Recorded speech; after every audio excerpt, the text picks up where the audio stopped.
Dober dan in dobrodošli na drugem dnevu Grošljevega simpozija, ki bo obarvan nekoliko manj literarno in bolj zgodovinsko in arheološko. Kot ponavadi, tamle bodo na voljo tudi programi, kolikor niso že na stolih, pa tudi povzetki. Potem knjige so znotraj in zunaj, tako da ste toplo vabljeni tudi k ogledu in kakšnemu nakupu.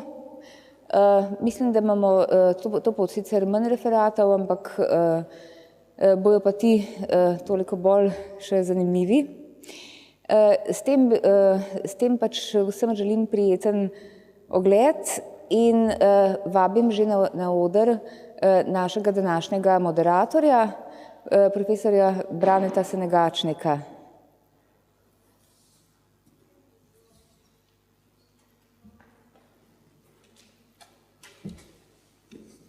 Lepo pozdravljeni.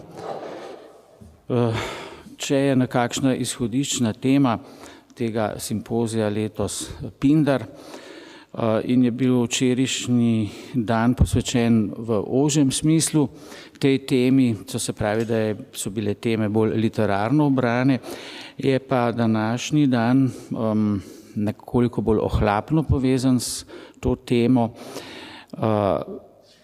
ampak po drugi strani je pa časovno, pa bi rekel tudi geografsko nam tukaj bliže. Današnji program je obran predvsem v prvem delu arheološko in potem v drugem delu, ki bo sledil po krajšem odmoru, zgodovinsko.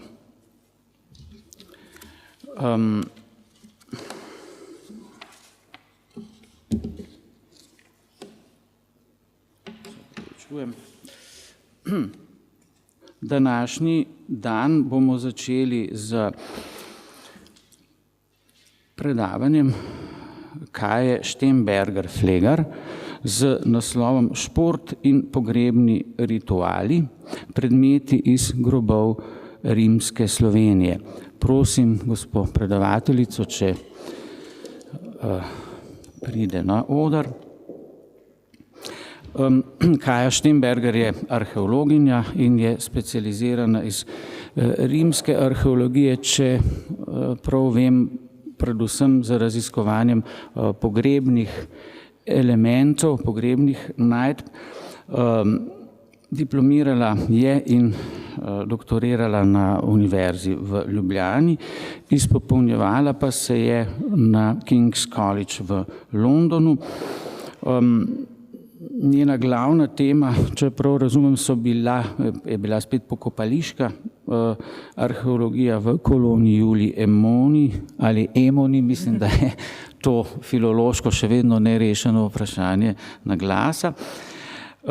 Za svoje delo je dobila štipendijo ad futura in trenutno se, tako sem našel podatke, vas ukvarja zdaj je zaposlena v privatnem sektorju, a še vedno raziskovalno aktivna tudi v akademski sferi. Torej, beseda je vaša.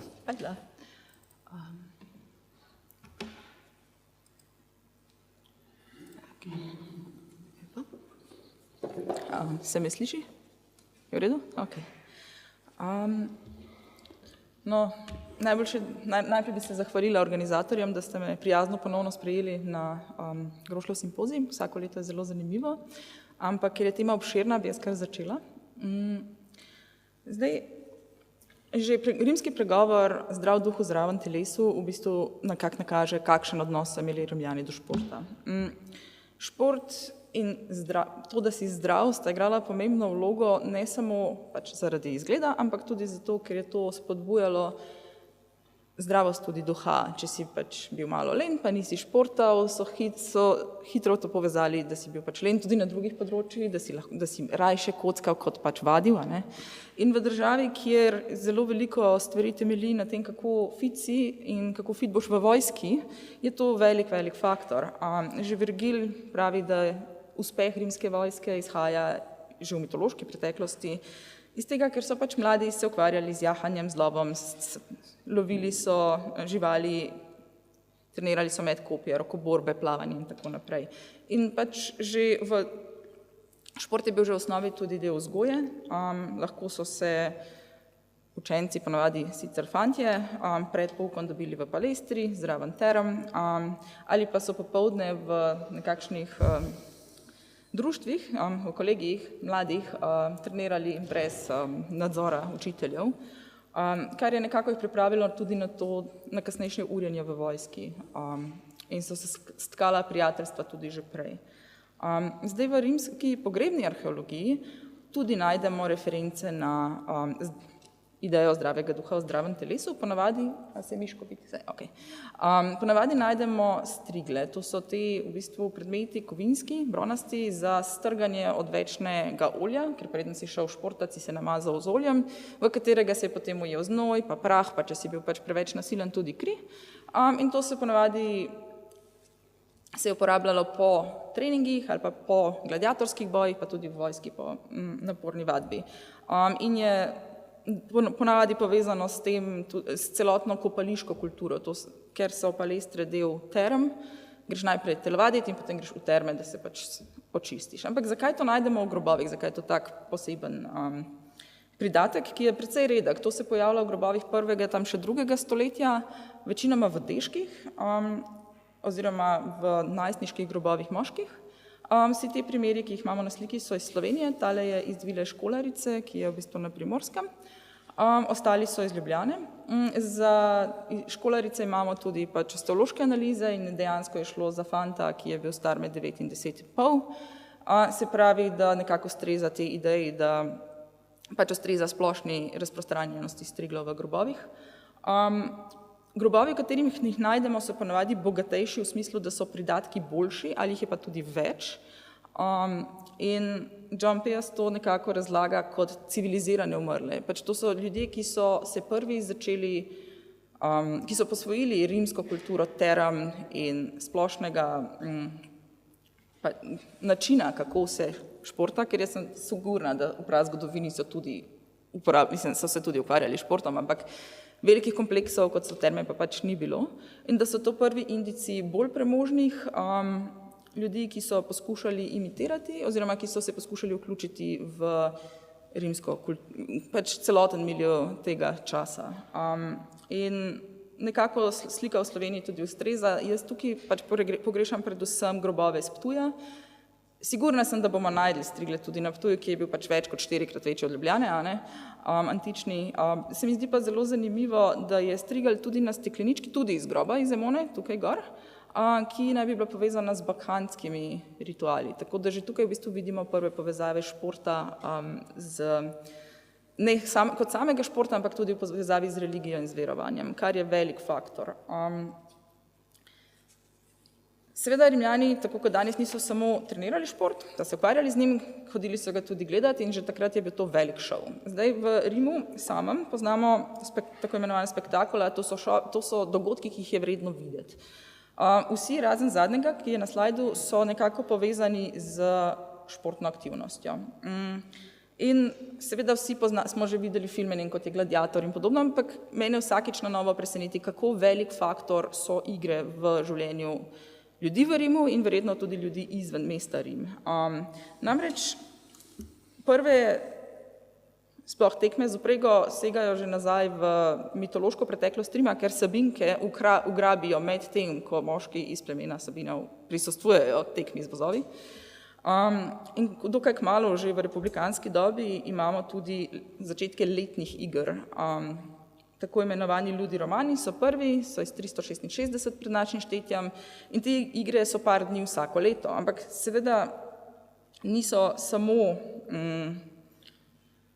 kmalu so ugotovili, da je to zelo popularna stvar in seveda Ludi Romani niso ostali edini. Poznamo še Ludi Plebeji, pa Apollinares, pač v čast bogu Apolonu, v čast Magni Materi, Ludi Florales in tako naprej. In v bistvu že pač v 2. stoletju pred našim štetjem imamo kar veliko število iger, ki so se odvijali. Lahko so bili katerikoli iz teh naštetih tukaj, lahko so bile kombinacije tega, recimo najbolj znane prvič, eno izmed najbolj znanih, ko so se vse verzije teh iger pojavile so za triumf Julija Cezarja, ampak ni pa nujno. Ponavadi so bile to tekme z vprego in dramske upozoritve, če je bilo pa pač več interesa in denarja, bilo pa tudi več drugih iger. Ampak mene je presenetilo, da že v republikanski dobi se v Rimu samem igre odvijajo 2,5 meseca na leto.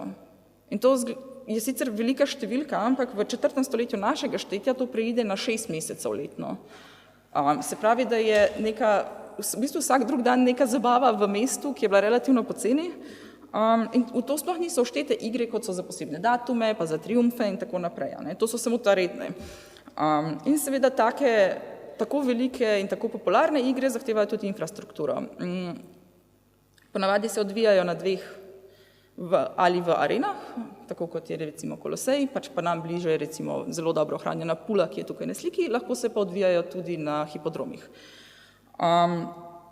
To je razprostranjenost hipodromov in rimskih amfiteatrov. Hitro vidimo, da amfiteatrov je zelo več odkritih. Poznamo jih več kot 300, medtem ko hipodromov je bistveno manj. Kar je žalostno je tudi, da Slovenija je tukaj pač na obeh zemljevidih prazna. Jaz sicer močno dvomim, da je to res in imamo tudi indice, da pač so tako v Emoni kot na Ptuju bili amfiteatri, problem je v tem, ker pač se še nismo čisto odločili, kje in točno kako. Zdaj, če smo najprej v Ljubljani, tukaj blizu je Trg francoske revolucije, tukaj noter je kavarna Le Petit za vse Ljubljančane, tukaj je že Ljudmila Plesničar Gec predvidevala amfiteater znotraj Emone. Ideje so bile tudi, da je na prostoru Križevniške cerkve, pa tudi izven emonskega obzidja. Na Ptuju so zadnje čase tudi teorije, da je tale mestna četrt, ki je sumljivo eliptična, zgrajena na amfiteatru in bi bila tukaj blizu Vičave. Problem je v tem, ker za nobeno od teh stvari nismo sigurni, če je res tam, ampak glede na to, da se amfiteatri in tudi hipodromi ne uporabljajo ekskluzivno za igre, ampak so v dneh, ko iger ni uporabljeni kot tržnice, kot prostor, kjer se sodi in izvršuje smrtne kazni, kot za različne rituale oziroma kadarkoli so kakšne posebna praznovanja, se to odvija na večjih prostorih. Hipodromi in amfiteatri so ena izmed največjih stvari, ki jih Rim pač premore, ki lahko spreme take množice in seveda so jih pač uporabljali, ker bi bilo neumno, da jih ne bi. Jaz bi si upala špekulirati, ne pa tudi trditi, da bi mogel biti amfiteater tudi v Celju. Zdaj problem je v tem, ker ga nismo najdli, ampak če primerjamo z recimo samimi bikoborbami, ki se v Španiji odvijajo seveda v Barceloni in Madridu na ogromnih štadionih, ampak v manjših vaseh pa na glavnem trgu, kjer začasno postavijo oder pa tribune in ko ga pač podrejo, se to ne vidi več, ne v arheološkem zapisu, ne drugače, je mogoče sklepati, da so tudi pač obstajajo manjši amfiteatri. Zdaj, Circus Maximus v Rimu in Kolosej sta pač ogromna, na kar kaže tudi recimo prenova Circusa Maximusa, ki se je, mislim, da pod Dioklecianom se je pač sesula ena od tribun in ubila 13,000 ljudi, kar pomeni, da so te prostori pač ogromni in so res zbrano množice so bile ekstremno velike. Manjša mesta seveda ne rabijo tega, lahko so amfiteatri zgrajeni tako, kot je na primer v Londonu, kjer je v bistvu nasip iz zemlje, okrog katerega so bili nabiti leseni koli in pač ni imel cele recimo teže na stebriščih. Taki so pač manjši, ampak prav tako uporabni za lokalno skupnost. Pa prosim, če si tukaj zapomnite še tole Inzula 2, o tem bomo še govorili, sam jo nimam pol še enkrat na zemljevidu. In če začnemo z dirkami, to so najstarejše v bistvu igre, kar jih poznamo. V Sloveniji je pač precej omejen nabor upodobitev. Tukaj vidimo, to je oltar Solu iz 3. Mitreja na Ptuju in odzadaj vidimo 4 konje. Tukaj se že vidijo povezave z religijo. Namreč Rimljani so verjeli oziroma mitološko izročilo pravi, da Sol potuje na kvadrigi, to je kočija, ki jo vleče 4 konje, in Luna potuje na bigi, boginja Luna, ampak ona ima 2 konja in je počasnejša, ko gre čez nebo. Tudi na samem Circusu Maximusu imamo pač več svetišč v bližini, namreč pozicioniranje med Palatinom in Aventinom. In Aventin je v bistvu tempeljska četrt. In ko so tekme, in tekme so ponavadi v čast bogovom, povezane so pa z žetvijo, so kipe bogov prenesli na tribune, da so bogovi videli ta spektakel in če so bili pač igre dobre, potem si imel šanso, da bo letina tudi dobra. In tudi veliko različnih tempeljskih v bistvu elementov je vkorporiranih v samo spino, to je ta sredinski del cirkusa Maximusa, okrog katerega se dirka. V povezavi z nagrobno umetnostjo v bistvu jaz nisem najdla nobenega praktičnega predmeta, kjer bi bila upodobljena kakršnakoli konjska dirka, ampak tole je pa nagrobnik iz Ptuja, kjer imamo Erota, ki je na kvadrigi. Poznamo pa tudi odlomek čaše iz Emone, ki pa prihaja iz rezidenčnega dela in imamo tudi kvadrigo, ker kvadrige so ponavadi najbolj upodobljeni, pač big praktično ni. Zdaj, seveda, ritualna osnova za vse te igre je pomembna, ampak hkrati so seveda to spektakli in tako kot danes, ko imaš spominke za najljubše nogometne tekme in košarkaške tekme in tako naprej, to je obstajalo seveda že v Rimu. Zdaj za dirke vemo, da so bile različne frakcije, ki so bile pač poimenovane po barvah, imamo rdečo, belo, zeleno in modro, ki se potem pridružita za kratek čas še škarlatna in zlata, ampak to so ekipe, za katere so ljudje navijali in so imeli seveda tako, kot imamo mi danes, svoje najljubše ekipe in seveda so od njih kopali tudi spominke. Tako da te čaše so bile interpretirane kot eno takih spominkov, ki si ga lahko kupil in pač odnesel s sabo. Zdaj nam najbližji seveda hipodrom je v Aquileji oziroma v današnjem Ogleju, tako da je bilo še zmer kar nekaj potovanja do tja. Dirke so do 1. stoletja so se jih lahko šli recimo še ljudje iz višjih slojev, potem pa ne več. Tako kot gladiatorske igre recimo so vedno bili ali osvobojenci ali pač ponavadi sužnji ali ljudje, ki so bili obsojeni. Se pravi, da ljudje, ki tekmujejo na teh igrah, takih ali drugačnih, so ponavadi iz nižjih socialnih krogov, ampak to še ne pomeni, da komu ni uspelo. Namreč najbolj bogat športnik v celotni zgodovini, svetovni, je bil voznik kvadrige, ki se je upokojil pri 42 s 35 milijoni sestercev, kar je ogromno še v primerjavi, če gledamo z Dončićevimi plačami in podobne stvari, tako da to je bilo meni zelo zanimivo. Gladiatorski boji so bistveno bolj izpričani v sami arheologiji. Tale je iz Emone, tudi z rezidenčnega dela, ponavadi so to lahko kipci, lahko so fibule, tole so ročaji za nože, te dva sta, mislim, da oba iz Britanije, obej fotografiji. Jaz sem jih najdla v materialni kulturi, predvsem na Olenkah in tukaj pridemo spet nazaj do grobov. Namreč gladiatorski boji se začnejo kot tradicija žrtvovanja ljudi na grobovih, ki so potem prerasli v igre. Poznamo tudi buste Ariasa, ki je pač najstarejša nekako oblika gladiatorjev, to so pač te, ki so se res borili na grobiščih, ampak njih so tudi v bistvu tako malo dol gledali, ker pač to že tako je bilo dosti slabo, če si bil gladiator, ampak to je bila še nižja oblika gladiatorstva. V grobovih je mene presenetilo prvič to, Emona ima daleč največ Olenk z gladiatorji.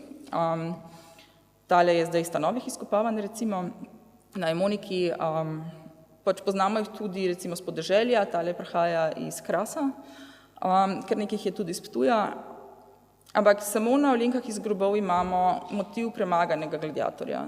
Tukaj imamo tri iste, enake motive, kjer gladiator prosi za življenje, pač je že premagan in zdaj pač čaka, da se bo tisti, ki je plačal igre, odločil s palcem gor ali s palcem dol, bo živel ali bo umrl. In tega jaz nisem našla nikjer v rezidenčnih delih, recimo.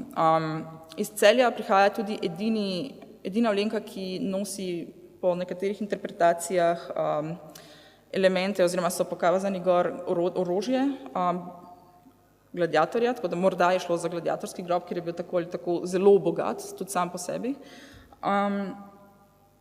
In gre za poseben tip gladiatorja, ki se boji z dvema mečema. Imamo različne tipe, ki so jih ponavadi kombinirali med sabo, zdaj Murmilo, kot je tale, naprimer, ali pa ta sta bila en od bolj popularnih, ki so jih potem kombinirali s Hoplomachosi, to so teli trije, ker so pač dobre kombinacije so glede na orožje, ki ga imajo in njihove prednosti in slabosti. Je pa hecno, ker v Sloveniji recimo sekutorjev pa Retariusa take najbolj znan z mrežami pa s trizobom, praktično ni nikjer, ne v grobovih in niti ne v naselbinah. V naseljih imamo en manjši fragment iz Celja, iz Tempeljske četrti, tale je iz Ribnice, ostali so pa vsi iz Ljubljane, v bistvu, trije so iz Foruma. Tako da najdemo ta motiv gladiatorja v bistvu kar dost v Emoni, na splošno. Zanimivo pa je, da, kot sem prej rekla, da si prosim zapomnite Inzulo 2, to je tole. Tukaj not je bil najden strigel, Pa najdena je bila tudi okol ščita, več kratkih mečev, mislim, da plombata in pa eni od teorij naj bi šlo to za gladiatorsko šolo, kjer naj bi se izobraževali v bistvu za boje, ker sužnje pač kupijo in jih potem izobrazijo, da tekmujejo na gladiatorskih bojih. In to bi bil pač prvi tak primer v Sloveniji. Strigelj, ki je bil najden zraven, nas naveže še na eno stvar in to je to, da gladiatorji so rahlo magični. Imamo stekleničke s čeladami gladiatorjev, tale mislim, da je iz Kölna, kjer naj bi po nekih idejah in teorijah prodajali v bistvu to, kar se odstrga dol z kože s striglom, kjer je veljalo za afrodizijak že v antični Grčiji, ampak za Rim v bistvu nimamo dobrih indicov, da bi bilo to res. Poznamo pa iz pisnih verov to, da je gladiatorska kri, sploh če je bila še frišna, uporabljena proti epileptičnim napadom. Najdemo jih v bistvu čelade, recimo kot je tale iz Londona, so bile najdene tudi v Sloveniji, jaz mislim, da te dve iz Ptujskega groba, tole na Ptuju je bilo najdeno in ima pač cel asortma jantarnih predmetov, je tudi ena od takih zaščitnih magij, ker gladiatorji glede na to, da so virilni in da se znajo braniti in da skozi v bistvu hodijo po tanki med življenjem in smrtjo, so magični na nek način. Tako da tudi to imamo v Sloveniji. Zdaj, sem že skoraj konc. Zadnja od teh velikih iger, ki jih najdemo pri nas, so boji z divjimi zvermi. Zdaj, iz grobov imamo oljenke, na katerih so levi pa medvedi pa tako naprej, ampak to bi lahko pomenili tudi karkoli drugega, ker recimo v Britaniji je bilo pokazano, da so oljenke, oziroma da so novci z medvedi bili kot zaščitni znak v otroških grobovih. Tako da to ni nujno, če je divja žival, ki se nič ne dogaja, da je to povezano zdaj z lovom. Je bila pa najdena med osnovno šolo Majde Vrhovnik in Cankarjevim domom tale posoda leta 1977, ki izkopavajo je mestni muzej. Cel motiv je od spodaj razvit, ker se v bistvu malo slabo vidi iz slike, kjer pa imamo medveda in leva, ki se borita, panterja in človeka, leva in košuto in mislim, da tigra in še enega človeka. In je bila interpretirana kot pač bitka z divjimi živalmi. To je bil del iger, ki so dosti hitro ratale zelo popularne že v samem Rimu. Namreč že v republikanski dobi imamo bitke z živalmi, ki so importirane v Rim, ponavadi iz Severne Afrike. In to ni, jaz sem pač zmeraj mislila, da to par slonov pa je, pa je bila množica vesela. Ampak dosti hitro se je izkazalo, da to absolutno ni res in da večje in bolj divje je bolje.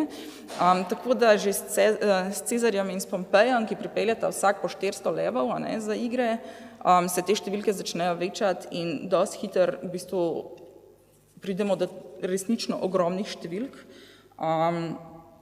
Največje igre so bile pod Trajanom, ko si je pokoril Dačane, trajale so 123 dni, kar je ogromno, še po rimskih standardnih, in ocenjuje se, da je takrat umrlo okrog 11.000 živali. Zdaj, da to spraviš v Rim, da ti to ne umre po poti, da najdeš vse te živali, je bil cel biznis. In tukaj vidimo na mozaikih iz Ville Amerine, ki je 4. stoletje Sicilija, je mozaik velikega lova, kjer prikazuje prav to, kako ujamejo živali in jih pač dajo na ladjo in jih pretovorijo v Rim.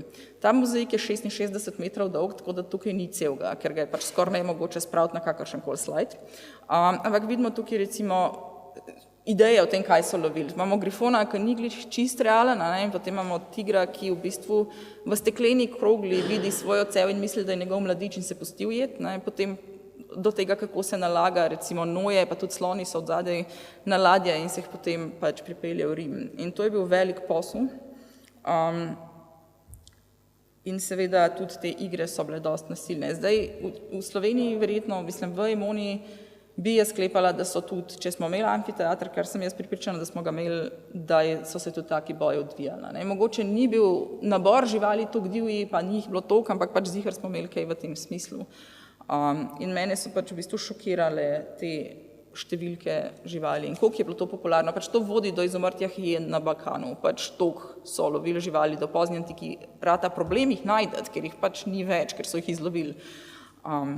Tako da, ker sem že precej čez svoj določen čas, bi rekla za konec, to je oljenka, ki je bila najdena na Beletovem vrtu v Novem mestu.